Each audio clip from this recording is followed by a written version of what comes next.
It was once I was able to understand the extent to which my stress response was being triggered by misaligned behaviors and unsupportive thought patterns that I was able to disrupt that cycle and not crash out, which is why I'm able to sit before you today. Okay, quick question for you before we kick this podcast off, e-cousins. So when's the last time you crashed out? I know that's a pretty unhinged question to ask, but, riddle me the answer or just even ponder it. So in this episode, I'm going to share how I made the most out of my last crash out in hopes that we can normalize this language of crashing out in a constructive way rather than a destructive way. And also that we can normalize how thin a line there is between I'm fine, I'm Gucci, and Houston, we have a problem. Houston, we got a problem. Okay? If you're new here, welcome. Hi. Welcome to the Percy Ponders podcast. This is a space for thoughtful e-cousins where we have the conversations long overdue. Because around these parts, we refuse to settle in our work and in our relationships. So let me start like this, e-cousins. The pathless path is real. There are some people who feel called to a life path that is just pretty straight and narrow. Doctor, lawyer, engineer. Okay? You made your African or Indian parents very proud. Wonderful. And then there are those of us who for some reason or another have never quite fit so neatly into a mold. Yours truly. I have had corporate careers. Okay? I've climbed ladders. I have had a career as a working musician, and I get to be a transformative coach now who supports visionary leaders through major life transitions and big pivots. And I create content and stuff. Why do I say all this? Okay, so there are some people who feel called to the straight and narrow and linear path.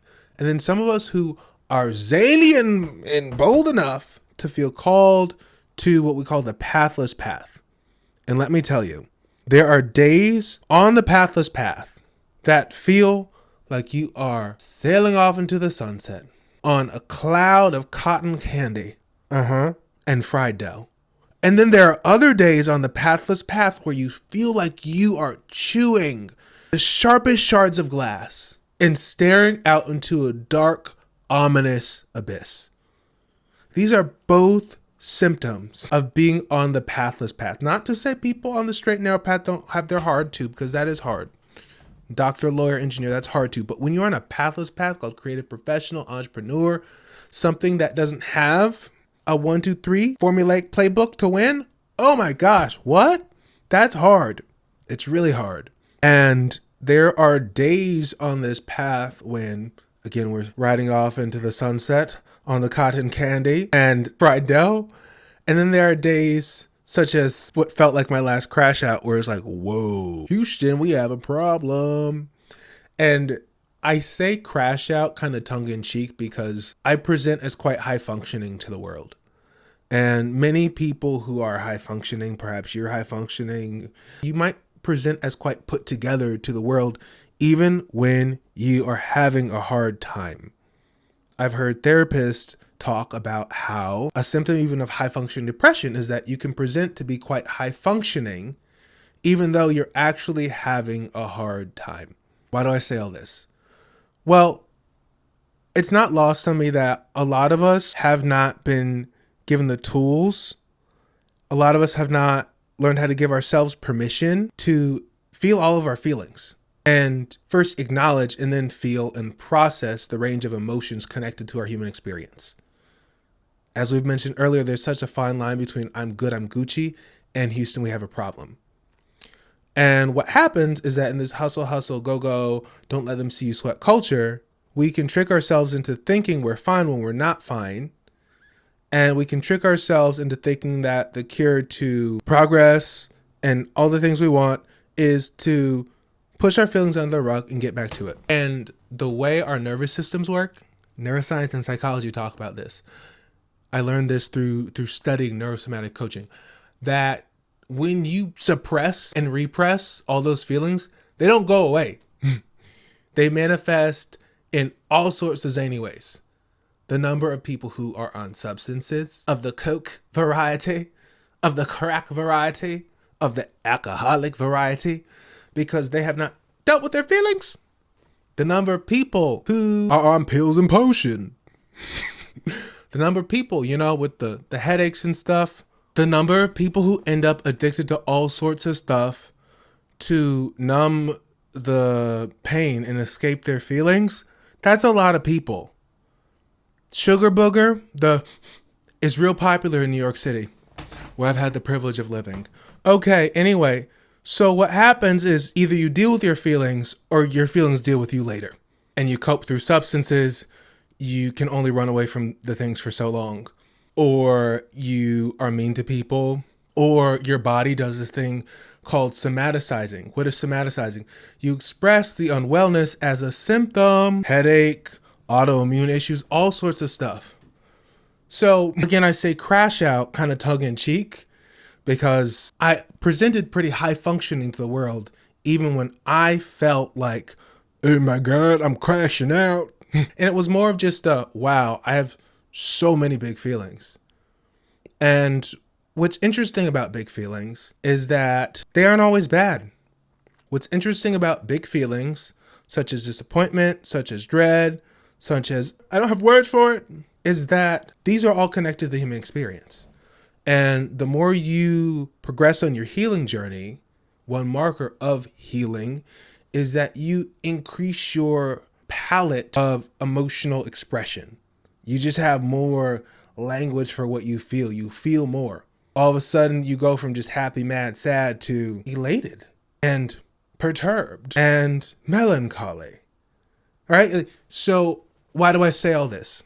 I'm on very much a pathless path where I could have been an investment banker. I could have been a management consultant. Instead, after doing the corporate dog and pony show, I chose to go full on to content creation and coaching and building a business and serving leaders and serving internet cousins. And I love this path.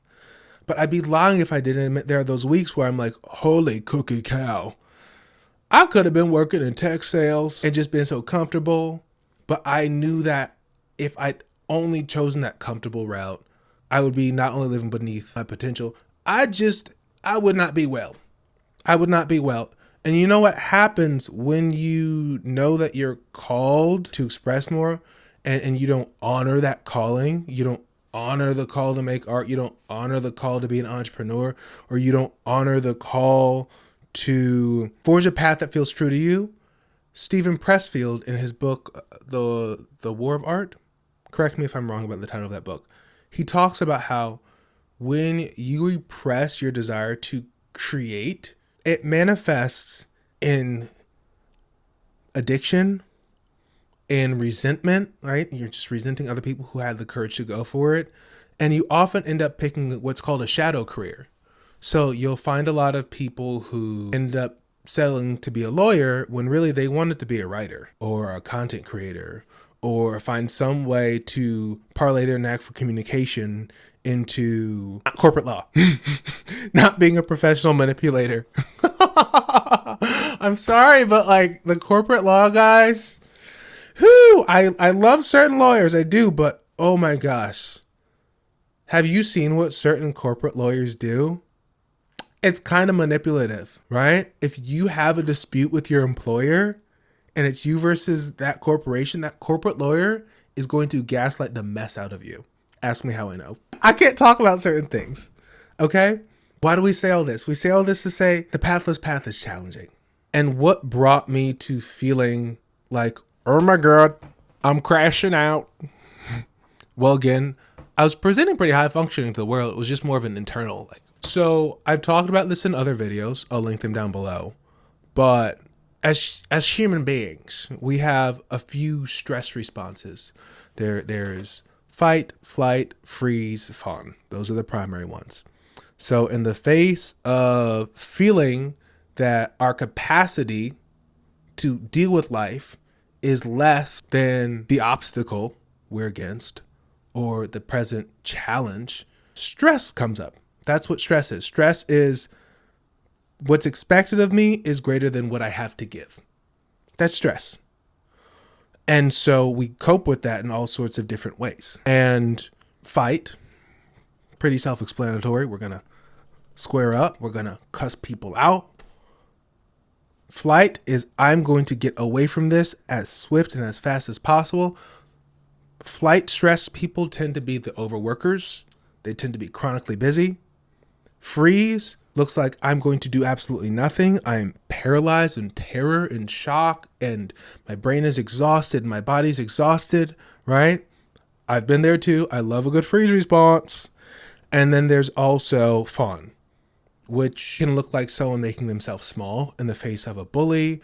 It can look like being a people pleaser, being the nice person when you really want to stand up for yourself, right? That can be a fawn response. And so I know through trial and error that I have to periodically, or as the kids would say, periodically. I love when people say that, periodically. I have to check in with myself periodically to see what's good. What do I need? And it's important for you to check in with yourself periodically and say, hey, how you doing? What do I need to thrive? How am I honestly doing? And there are points in my week where I realize, oh, whoa, the delta between what I have to give and what life is requiring of me could not be greater. And it's when the difference between what I have to give and what life is requiring of me feels really significant. That's when I start to feel like, crashing out. Unwell. Houston, we have a problem. We have a problem. Houston, we have a problem. But here's the thing. Your boy has spun the block enough to know that we can do hard things. We can do hard things. I've talked about how to handle stress responses more in depth in other episodes. But I'll talk you through some of what I find useful and some of what other people I support find useful when you find yourself in that space of, whoa, this circumstance is way bigger than my capacity to cope. So, just recently, I felt that way because I realized, okay, I can't do everything. And the content creation thing is demanding, and I want to bring excellence to my clients, and I'm working on other projects, and there's just so many irons in the fire. And I felt pretty overwhelmed. And it put me into a pretty deep freeze response where I was like, wow, I want to be doing so many things right now. And some of the things that typically bring me joy aren't bringing me joy. That's where I get to when I know I'm approaching a freeze response. The things that typically bring me joy aren't bringing me joy. My freeze response also sounds like, oh, okay, what's the point? What's the point? I know like this is important to do, but like, what's the point? That's how my freeze response starts to sound. And so I'm curious for you, what is your stress response? Typical stress response look like? Is it fight? Is it flight? Is it freeze? Is it fawn? Is it a combination of them? What does that look like for you? Because you can give yourself permission to not end up like, a Britney Spears caliber, or really unwell celebrity caliber crash out. You can give yourself permission to not end up in the worst place. Nothing but love for Britney. Obviously, different context, mental illness, but you get the image of crashing out, right? You can do things to prevent ending up in a bad place by bringing awareness to what is happening within you. And so many of us have not even learned to check in with ourselves and know what's good. So here's one framework that has helped me, is taking note of yourself versus your not self theme. You know who you are when you are at your best. You know how you show up. You know how you feel in your body. You know the stories you tell yourself. And if you don't, take a moment to think about that. Take a moment to reflect on it or journal on it. How do I show up when I am feeling in my element? When I am cruising through life, through my week with minimal friction?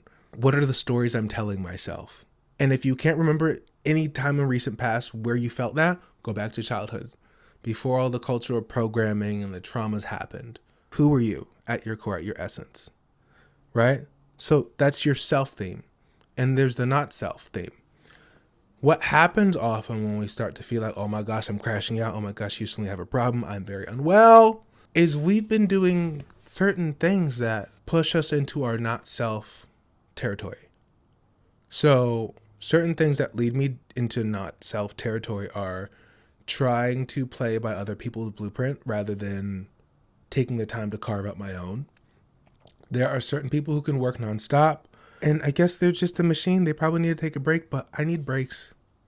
Oh my gosh, I'm like an orchid. I require very specific conditions to thrive, and that's all right. To give a lot, you need to receive a lot. You know what I'm saying? And maybe that's how you feel too. You're an orchid. Iconic activity, iconic material, an iconic way to be. You know what I'm saying? Nothing wrong with that. I know what it takes for me to operate at maximum capacity. And I know what contributes to me not feeling like myself. Once again, it's trying to play by other people's blueprints. It is subscribing to what the culture says I should do rather than considering what I need to do or want to do to be in integrity with myself. Again, if you are a self-sovereign individual, if you have some sort of pathless path as an entrepreneur or your side hustle outside of your job, or you're choosing a life of integrity rather than the life that other people wanted for you, that's a pathless path. If you are that sort of person, self-awareness is the secret sauce to making things work for you. And so you have to understand what is your not self theme and what is your self theme. That sounded kind of weird, but you get what I'm saying. Because what allows you to be effective is a deep, unshaking awareness of self. I'm curious to hear what that looks like for you. So once I title this together, I realized, okay, I'm approaching a freeze response where I don't derive pleasure from all the things I want to do. The reason for this is I am deep in the trenches of acting not like myself, doing things in a way that does not work for me. I'm trying to borrow other people's blueprints rather than considering my own. I am allowing certain social pressures around, oh, well, you should have been at this point in your life by now because of these other people who are working totally different life paths and not me, right? I realized, okay, so it's a whole bunch of trying to do things like other people rather than doing things in a way that works for me. It's a whole bunch of moving at a breakneck speed rather than slowing it down and moving methodically and deliberately and efficiently. It's a whole lot of that. That was leading me into this space of feeling, oh my gosh, I'm frozen, right? I feel like I'm crashing out. It was once I was able to understand the extent to which my stress response was being triggered by misaligned behaviors and unsupportive thought patterns that I was able to disrupt that cycle and not crash out, which is why I'm able to sit before you today and record yet another Percy Ponders podcast. Pretty iconic activity. Yeah, it's great to be with you all. If you are a heart-centered visionary in a season of expansion and you're established in your work, resources down below to explore the next cohort of the program. Would love to see if it's a fit for you. It's not a fit for everyone, but if it's a fit for you, you can apply down below. I would love to hear your experience with crashing out or not crashing out and cultivating more healthy coping strategies to deal with the things that are coming your way as you elevate, as you progress, as you do your thing. You know, I want to hear it. And send this to a friend if you could, because I would love it for this sort of thing to be able to reach more people. I don't see a lot of people, especially brown men, talking about this sort of stuff. And I would love for us to change that. So we'll talk soon. Peace.